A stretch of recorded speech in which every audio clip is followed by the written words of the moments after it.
இந்த குரங்கு தனியாக லங்கைக்கு வந்து இத்தனை பேரை அழித்திருக்கிறது.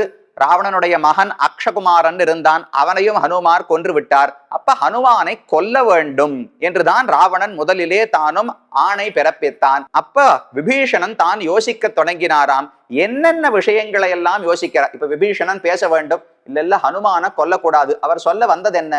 தூதனாக வந்தவனை கொல்வது ராஜ தர்மத்துக்கு புறம்பானது.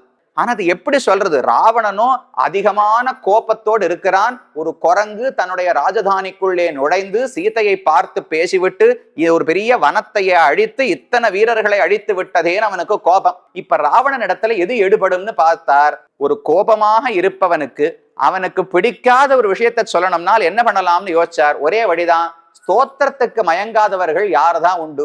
ராவணனை ஸ்தோத்திரம் பண்ண தொடங்கினார். ராவணா, உன்னை போல தர்மத்தை அறிந்தவன் யாராவது இருக்க முடியுமா? ராஜ்யத்தை எப்படி ஆளணும்னு உனக்கு நான் சொல்லி கொடுக்க வேண்டுமா? கோபத்தை ஜெயிப்பவன் நீதான். கோபம்னா என்னதுன்னே உனக்கு தெரியாது. யாரிடமும் நீ தவறாக நடந்து கொண்டதே கிடையாது. சாஸ்திரம் பெரியோர்கள் சொல்படியே நீ நடக்கக்கூடியவன். அதனால நீ இப்படி பண்ணுவது தகுந்ததல்ல. இதுதான் விபீஷணன் சொல்றது.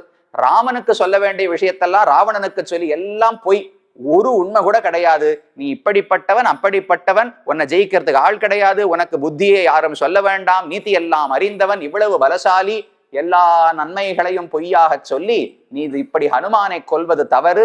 அவருக்கு வேறேதான் ஒரு படியைத்தான் கொடுக்க வேண்டும். புகழ்ச்சி பாடின உடனே ராவணன் மனசு கொஞ்சம் இறங்கித்து. இறங்கினதுக்கு அப்புறம் அவருக்கு யுக்திகள், இப்படி யோசிப்பாரு இப்படி யோசிப்பாருன்னு சொல்றார். ராவணா, உனக்கு என்ன வேணும்? ராமன் உயிரோடு இருப்பதையே உன்னால பொறுத்து கொள்ள முடியவில்லை அல்லவா? ஆமாமா, ராமனை எப்படியாவது கொல்லணும்னார். அதுக்கு ஒரே வழி இவர் உயிரோடு விடுறதுதான். ஹனுமான உயிரோட விடு, நேர போய் ராமனை உன்கிட்ட அவர் தான் கூட்டிட்டு வருவார். இப்பவே ஹனுமானை அழித்து விட்டால் ராமனை இங்க அழைத்து வருவதற்கு வேறு யார் இருக்கிறார்கள்? அதனால ஹனுமான விட்டு விடுன்னு சொன்னார்.